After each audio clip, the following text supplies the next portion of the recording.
Hello friends, welcome back to my YouTube channel. तो आज हम निकालेंगे घर की मलाई से शुद्ध देसी घी। बहुत ही आसान तरीके से मैं आपको आज बताने वाली हूँ घर की मलाई से देसी घी कैसे निकालें। अगर आप मेरी वीडियो को स्टेप्स बाय स्टेप्स देखोगे और इसी तरीके से घी को निकालोगे तो आपको घी निकालने में बहुत ही ज़्यादा आसानी होगी। आप अगर मेरी ये वीडियो एंड तक देखोगे तो आपको दूसरी कोई वीडियो देखने की कोई ज़रूरत ही नहीं पड़ेगी। तो इसीलिए वीडियो को एंड तक ज़रूर देखिए, बिना स्किप करे देखें। तो चलिए हम निकालते हैं घी। तो मैंने यहाँ पर 1 हफ्ते से इकट्ठा की हुई मलाई ली है। मलाई को मैंने डायरेक्टली फ्रिज में से निकाल कर ही यूज़ करने के लिए ले लिया है।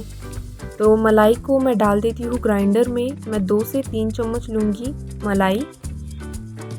तो 3 चम्मच ले लिया है। अब मैं इसमें डालूँगी 1 कटोरी के करीब पानी। पानी को हमें थोड़ा थोड़ा करके डालना है। पहले मैं आधा कटोरी डाल देती हूँ। अब हम इसे ग्राइंड करेंगे। आधा कटोरी, हाँ। अब हम इसे ग्राइंड कर लेते हैं। तो ग्राइंड हमें इसे 4 से 5 बार करना है जब तक कि इसमें मक्खन ना निकल आए। तो अभी ये गाढ़ा पेस्ट बन चुका है। अब हम इसमें और आधा कटोरी पानी ऐड करेंगे। तो पानी ऐड करने के बाद हम इसे और 4 से 5 बार ग्राइंड करेंगे।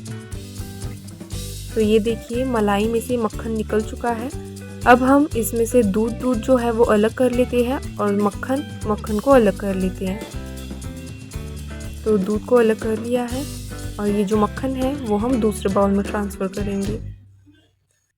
घी निकालते वक्त आपको बहुत ही ज़्यादा ध्यान से घी निकालना होता है, ना फिर एक भी अगर गलती हो जाए आपकी घी निकालने में तो आपका घी जो है वो पूरा ही ख़राब हो जाता है। तो इसीलिए आप बिना स्किप करे इस वीडियो को एंड तक ज़रूर देखिए।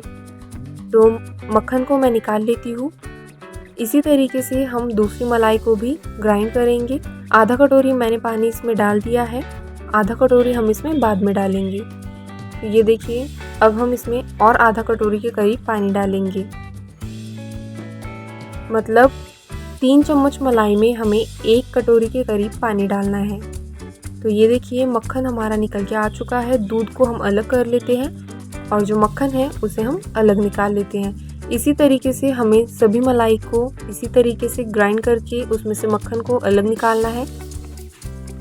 तो अगर आप इसी तरीके से इसी स्टेप से मक्खन निकालोगे, घी निकालोगे तो फिर आपका घी बिल्कुल भी ख़राब नहीं होगा। मैं 100% गारंटी के साथ बोल रही हूँ, आपका घी बिल्कुल परफेक्ट तरीके से निकल के आएगा। तो ये देखिए ये भी हमने उसी तरीके से ले लिया है। आधा कटोरी पानी डाल देंगे, आधा कटोरी हम बाद में डाल देंगे। तो इसी तरीके से मैंने सभी मलाई को, मक्खन को निकाल लिया है। ये देखिए सभी मलाई से जो है मैंने मक्खन निकाल लिया है। अब घी निकालते वक्त आपको खास ध्यान क्या रखना है, आप जब भी घी को निकालो तो स्टील के पतीले में ना निकालो बल्कि एल्युमिनियम के पतीले में निकालो। अब हम इस मक्खन को अच्छे से धोकर ले लेते हैं। 2 से 3 मिनट तक हम इसे अच्छे से धो लेंगे। आप इसे हाथों की मदद से धो सकते हो या फिर चम्मच की मदद से भी धो सकते हो। तो मैंने इसे धो लिया है अच्छे से। अब मैं इसे दूसरे पतीले में ट्रांसफ़र कर लेती हूँ। जिस पतीले में आप मक्खन निकालने वाले हो उसी पतीले में हम इसे ट्रांसफ़र कर देंगे। तो मैंने एक चम्मच की मदद से इसे निकाला है। सभी मक्खन को हम इसमें ट्रांसफ़र कर देते हैं।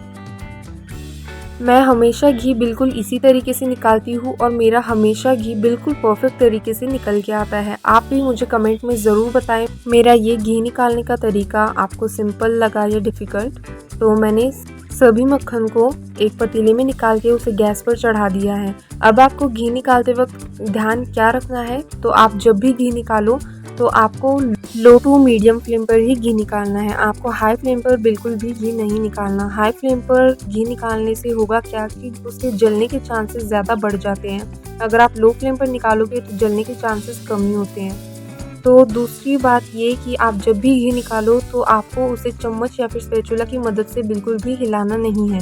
घी खुद ब खुद निकल कर आएगा और आपको घी निकालने के लिए लगभग 40 से 45 मिनट्स लग सकते हैं। तो आप देख सकते हो लो टू मीडियम फ्लेम पर ही मैंने इसे रखा है और इसमें झाग आना शुरू हो चुका है, एक उबाल आना शुरू हो चुका है। तो अब हमें इसे और 30 मिनट्स तक ऐसे ही रखना है।